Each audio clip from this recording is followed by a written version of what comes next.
Hello, I'm Richard Raffan. In this video you're going to see how I made this round bottomed green turned casuarina bowl. Hole in the middle going on to the 3-in-1 chuck.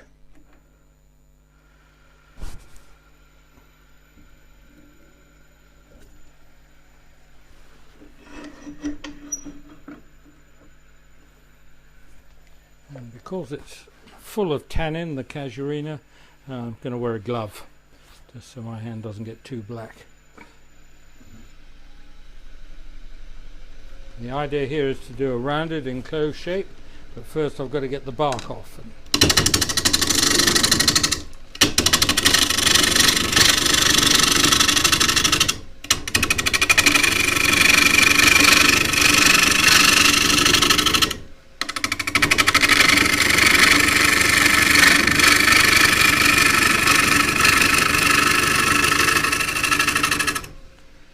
This is a half round 9/16 bowl roughing gouge. It's designed for precisely this purpose.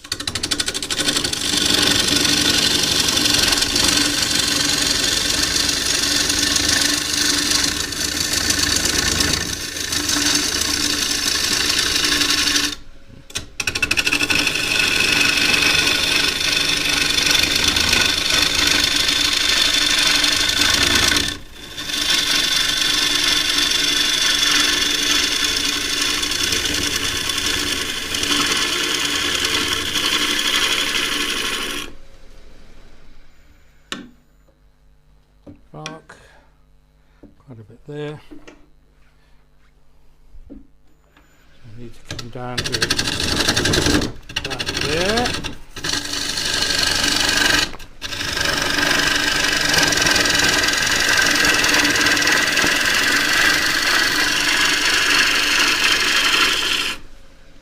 This is going to be a round bottom bowl.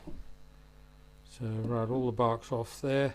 Next job is to get a foot on this so that if it does come off the screw, at least I can grab it by the foot.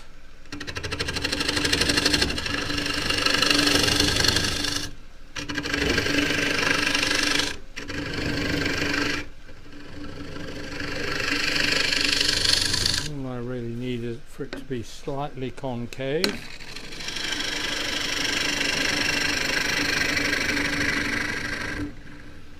The shoulder, the tenon, which I'll be grabbing to hollow the piece, will be coming off.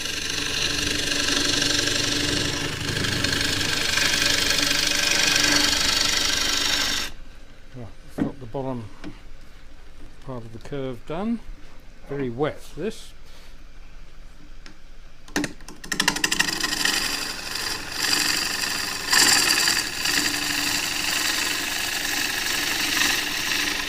I'm going to use the right wing, short right wing, just to come in and true up the top.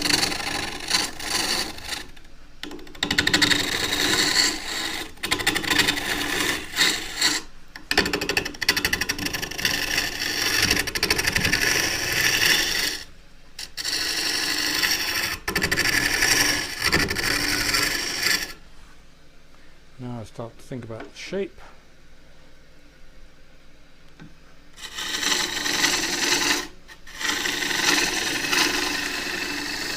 Think more precisely about the shape. I've got a fairly heavy band of material there, so I'll leave that for beads.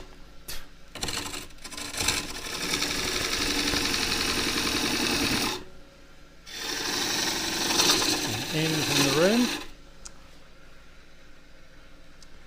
And if it's too steep a curve on the bottom, then it'll roll around a bit too much.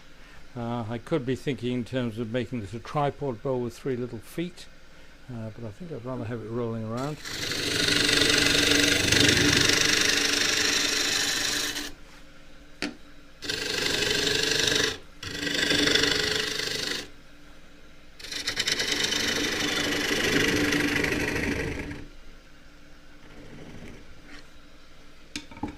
I'm going to need the center later, so just pay to mark that now. Little white dot is dead center. fact, that little white dot doesn't look that flat.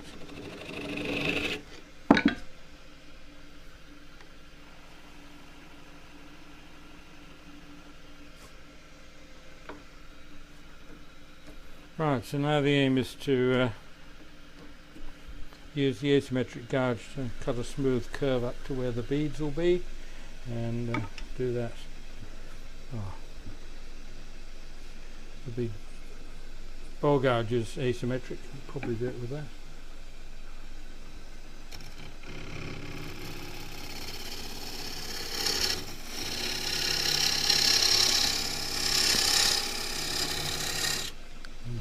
I'm interacting with the tailstock. I'll just move that.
Well, the curve's okay through the beads, which is what I want.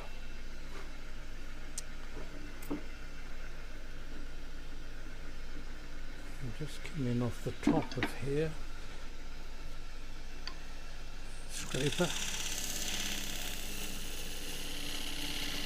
Just brushing the surface.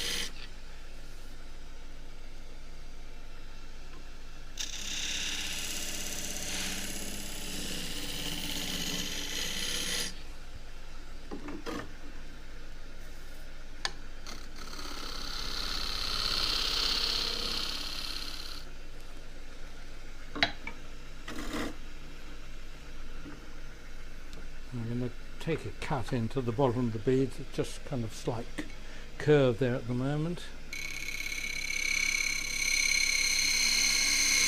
It looks better, but it does not look better on the top. Now it needs to come in a little bit.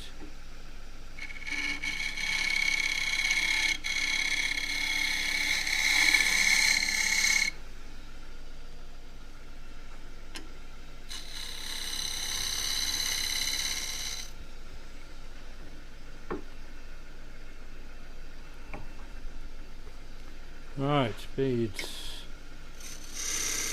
into the wood, and drop the handle and take the handle around in little circles, anti-clockwise, along the rest.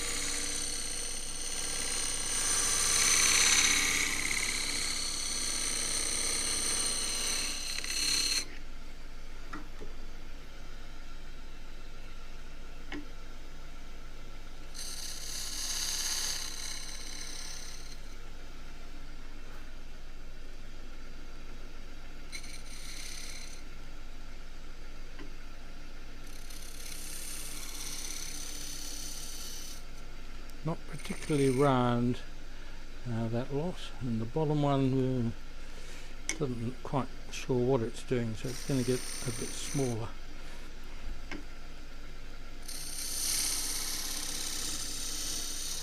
Just sweeping the tool through an arc.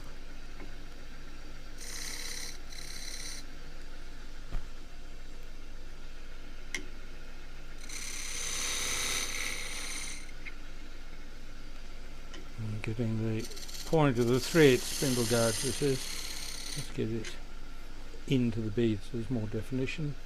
Right, that's not too bad. Just do a little shear scrape up into there. That's with the spear point. And I need to do the same up on the top, other direction.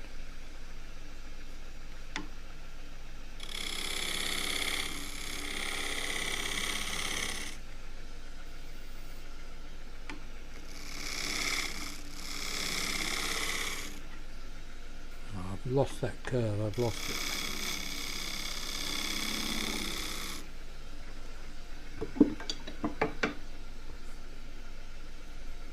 Just needs to come in a bit more at the top.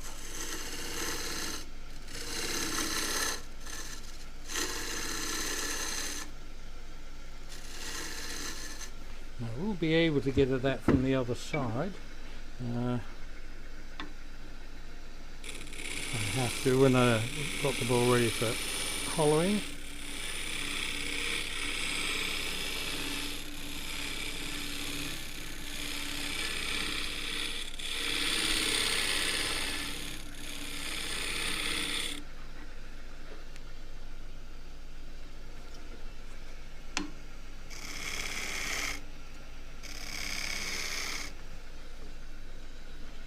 Right, so I think I might nest this bowl out. I've got to do the bottom of the curve here yet. Most of that's going to be done when the bowl's remounted for the finishing the base. Let's cut that in straight. Doesn't need to be dovetailed provided the jaws have got somewhere to seat at the top.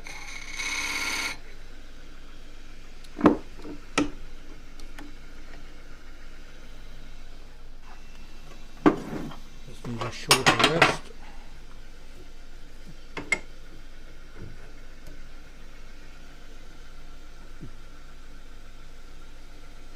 So I'm going to be aiming for a point about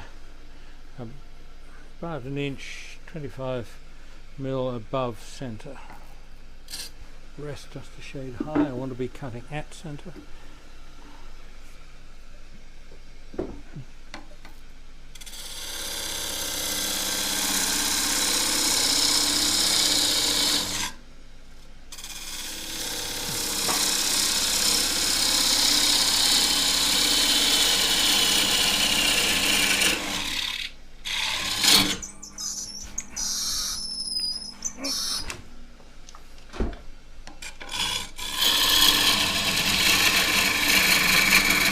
Good illustration of what can happen when it jams.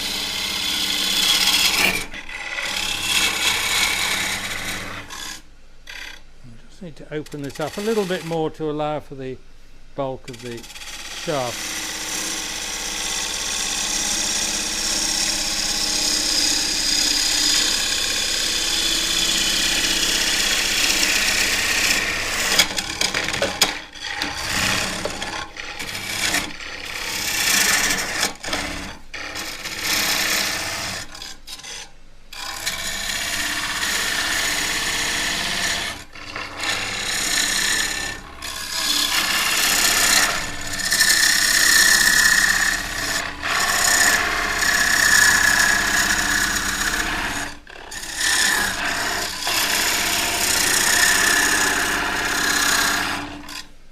She said this is a Sorby tool. It's actually the original Stewart System slicer on which the Sorby tool was based, with a Sorby handle. So, hoping that's going to lever off. Leave my little crowbar.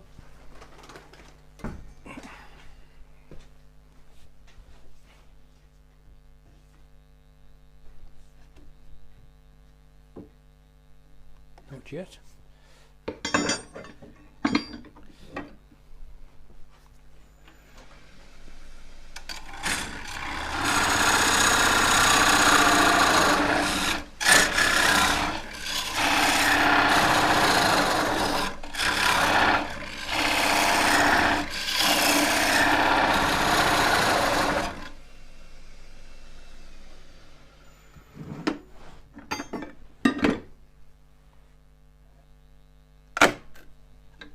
The noise I like to hear.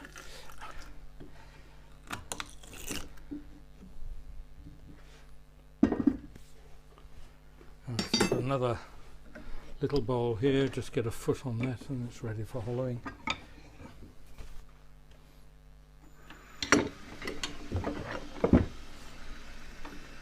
It's the 9/16 gouge again.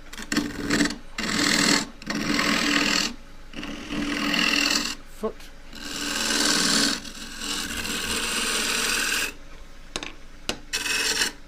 I Could even pop another one out, but I'm not that hungry at the moment.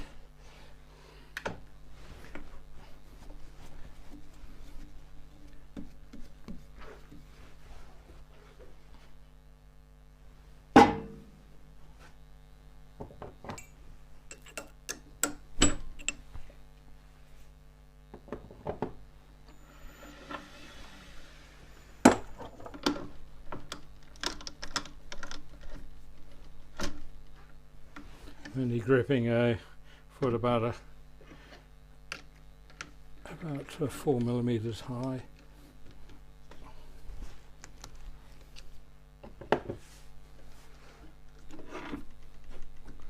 Right, so I'm ready to go here.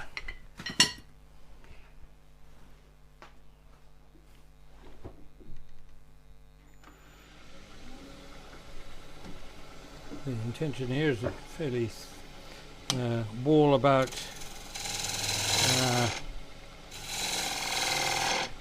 5 millimeters thick.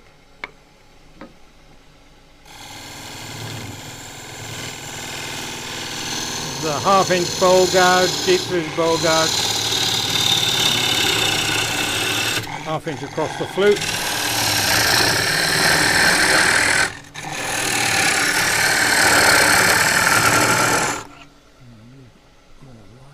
Somehow.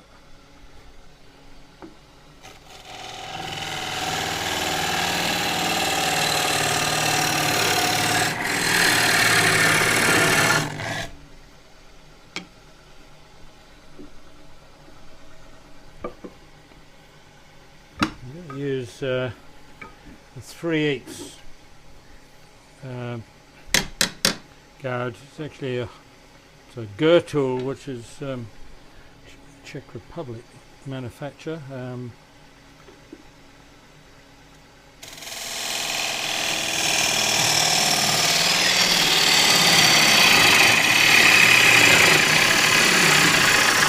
Sent to me the other day. It seemed very nice.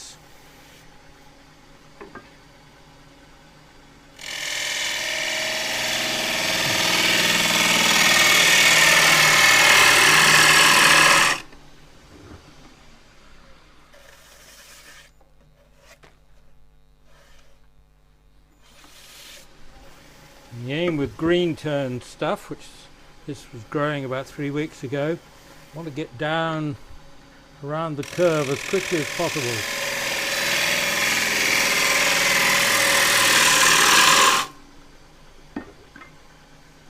And on to the heavier gouge.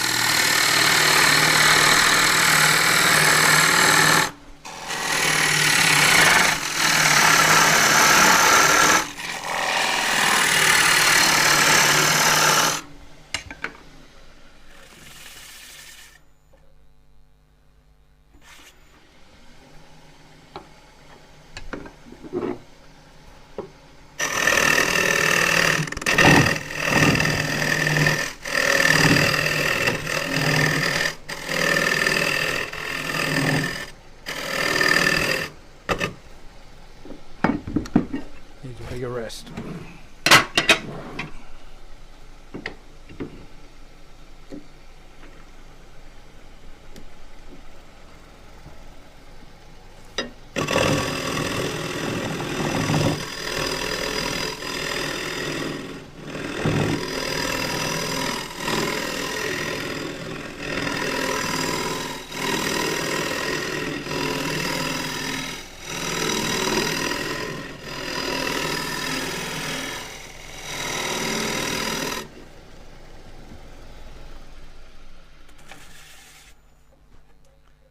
Now, time for a bit of light.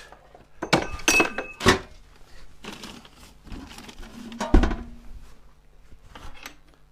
just put a bright light behind it and then we can see more what's happening.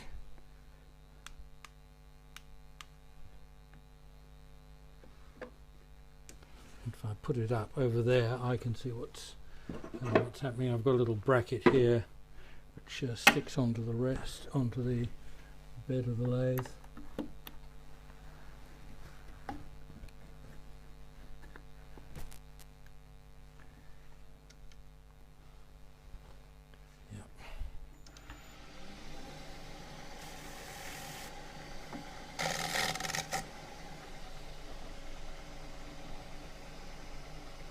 light and the camera do not get on. Right.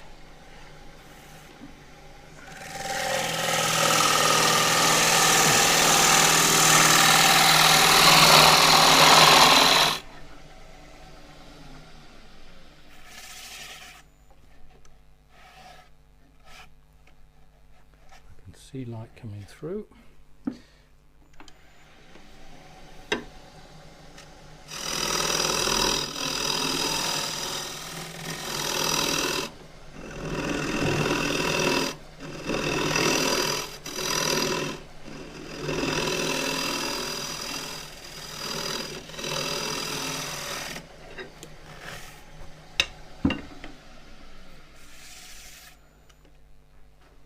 Let's get some calipers on it too.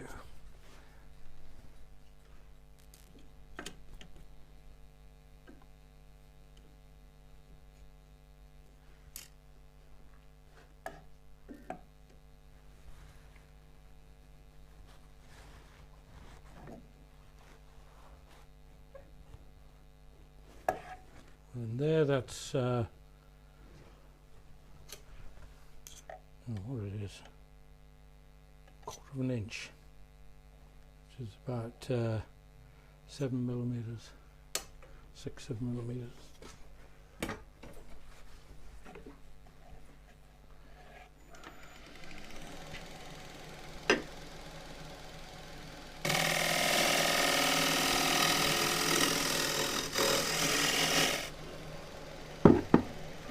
Get a slightly tighter curve.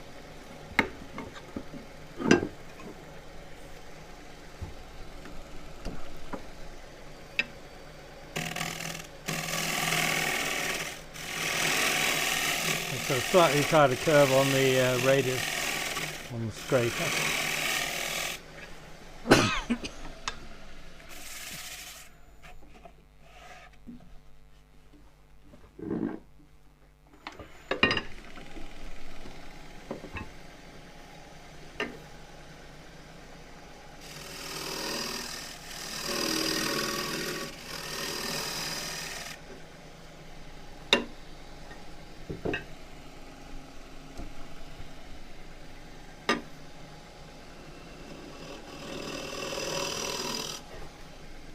This tool also came from the Czech Republic from a group of turners as a thank you for the videos. It was very nice of them.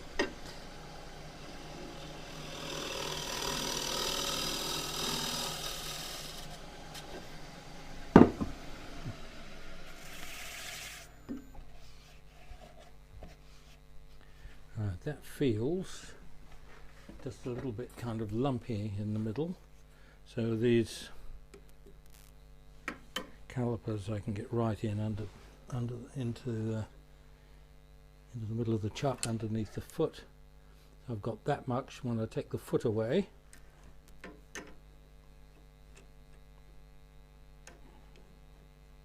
on the edge of the foot. Don't want to take away too much. Let's get that curve flowing around.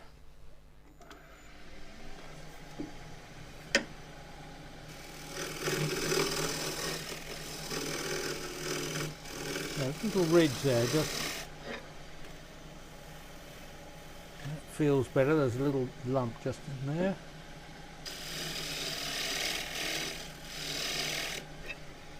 And across the bottom. Now this is a heavier, thicker tool. This is 11 millimeters as opposed to the 9 which I was just using.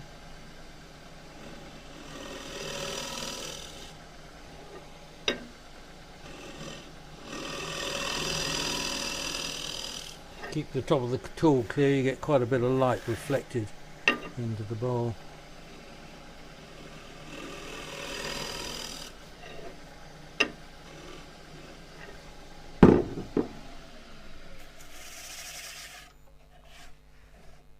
Right, so that is ready for sanding, and in order to sand it I'm going to have to dry it.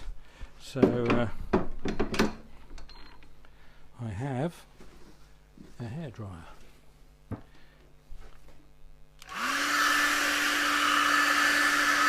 This will take a few minutes.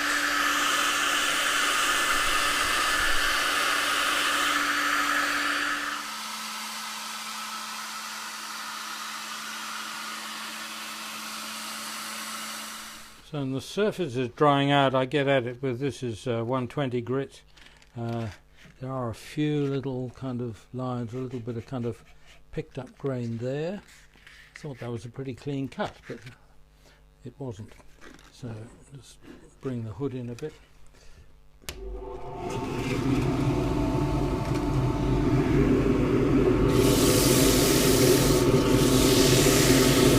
Just the friction here should dry the surface a bit more.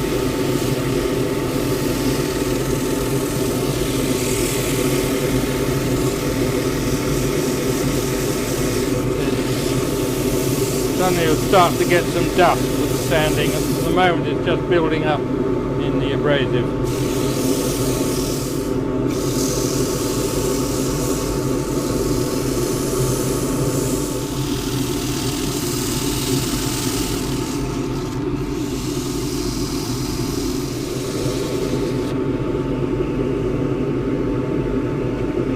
That feels quite rough in there. That's a relative term, I suppose.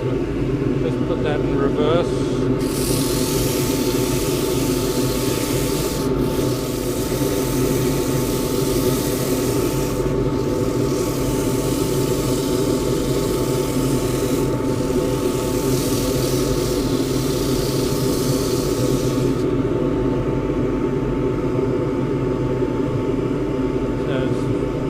A bit damp there, still a little bit of grain picked up. If it's there, it'll be on the other side as well, which it is. And I'm going to get at that with power sanding now. This is 120 grit.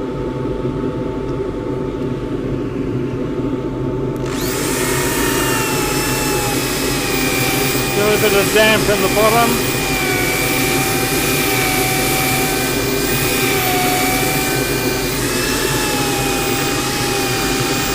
See the dust beginning to pour off.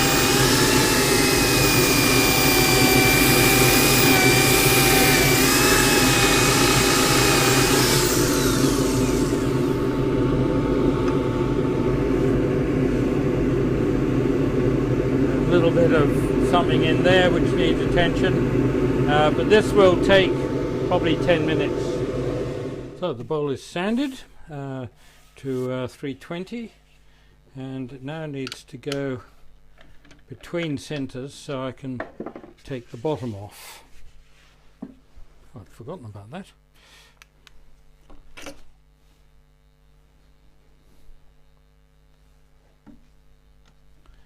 That goes onto that.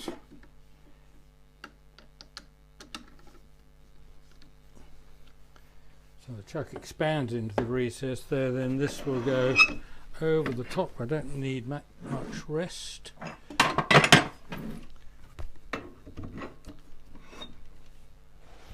Bring the tailstock up, and I need a small bit of MDF just to go on the bottom, just so the spike, the cone, doesn't go into the wood. That's going to go right over the chuck. Right, so if you remember, I marked centre originally.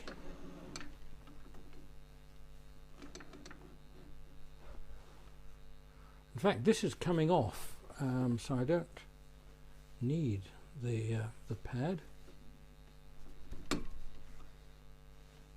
Just get that in the centre. Runs true.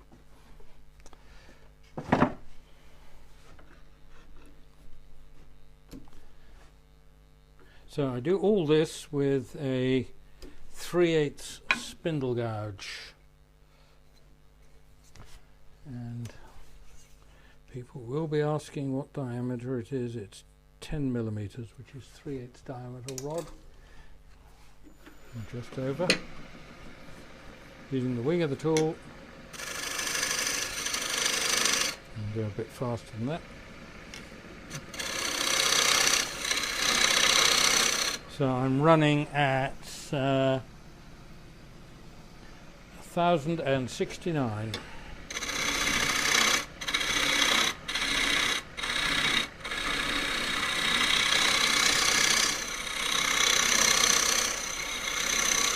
I don't want this completely round on the bottom, I want it just flattening off very slightly.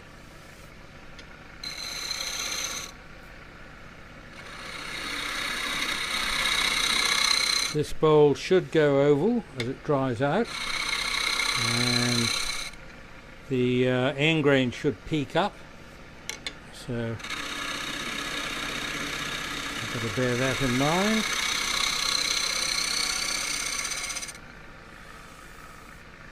That's ready for sanding.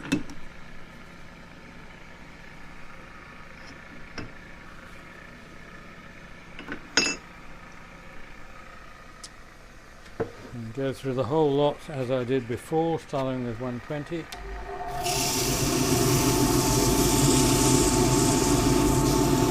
See, it's a bit damp, different colour. The friction will dry it out, I hope.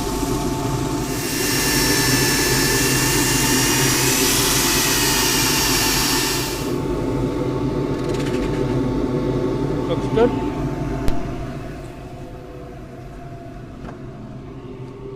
So to get rid of that little nub in the middle, the grain is running across.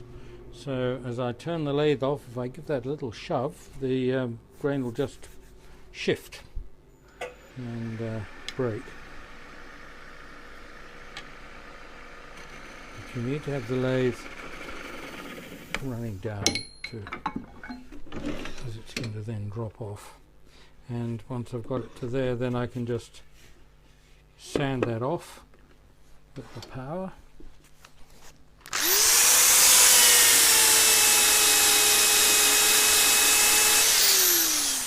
And that will now go in the microwave for a bowl this size, which is, this one is virtually 9 inches by 4, which is 225 by 100.